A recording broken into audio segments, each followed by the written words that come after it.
Do we see are there any changes that people in the Midwest should expect, or even the Catholic Church in general? Are there any changes, and what would that look like in the next maybe 5-10 years? Well, it's interesting. Inside the church, you'll be surprised to hear that there's politics. Of course, of course, inside baseball type of things, and so people will be watching in the coming weeks and months his appointments to certain roles. Oh, because technically, he kind of reconfirmed all the people who are at headquarters, for the time being. And then over time, he will choose his people to put in those slots.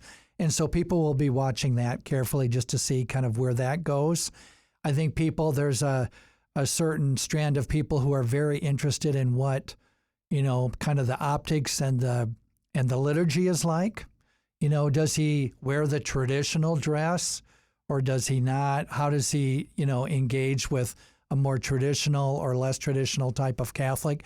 And I don't think we have an answer to that, but I think people will be watching to see if there are any, nuances around the edges that he wants to engage with. So that's something I think will be of interest mainly to Catholics. The thing I always caution people is, the Catholic Church is what it is, and from the outside it can seem kind of political, but the 99% of Catholics agree on the basics, that Jesus was the Son of God and he came here and was crucified to save us, and he rose again on the third day. We can be with him in the Eucharist on a regular basis. 99% of Catholics agree with all of that. Mm-hmm. It's where we get to some of the, I would say, the accidents and the incidentals, where people might have disagreements.